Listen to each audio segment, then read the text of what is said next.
வணக்கம். ஆனால் அம்பேத்கர் தான் இங்க இருக்கக்கூடிய அரசு நிர்வாக கட்டமைப்போட தலைவர். அரசு அலுவலகங்கள்ல நீங்க பாத்தீங்கன்னா பெரும்பாலும் அம்பேத்கருடைய படம், அதாவது உயர் அதிகாரிகளோட அலுவலகங்கள்ல ரூம்ஸ்ல அண்ணல் அம்பேத்கருடைய படம் இருக்கும்.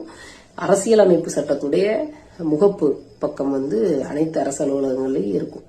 சோ இந்தியாவுடைய உயர் அதிகாரிகள் அதிகார கட்டமைப்பு, அரசு நிர்வாக கட்டமைப்போட தலைவர் அண்ணல் அம்பேத்கர் தான். சோ அவரை முன்னிறுத்தி தான் இங்க நிர்வாகங்கள் செயல்படணும். ஆனா அன்பார்ச்சுனேட்லி எல்லா நிர்வாகமுமே இங்க இருக்கக்கூடிய இந்து பெரும்பான்மை மனதோடு தான், அந்த மூளையோடு தான் இயங்கிட்டு இருக்காங்களே தவிர ஆனால் அம்பேத்கருடைய அரசு நிர்வாக கட்டமைப்பு இங்க இல்லை. சோ இப்ப கூட பாருங்க, ஒரே ஒரு உள்துறை அமைச்சர் தான் பேசுறாரு, அம்பேத்கர்னு எடுத்து பேசுறாரு. இந்தியாவில் இருக்கக்கூடிய அனைத்து உயர் அதிகாரிகளும் அதிகார மட்டமும் அவரை எதிர்த்து நேர குரல் கொடுத்திருக்க வேண்டாமா?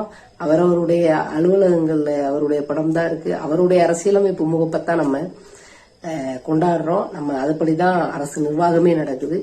ஒரே ஒரு அமைச்சர் தானே, அவருக்கு எதிராக ஏன் அரசியல்வாதிகள் தான் போராடணும், அரசியல்வாதிகள் தான் வரணும்?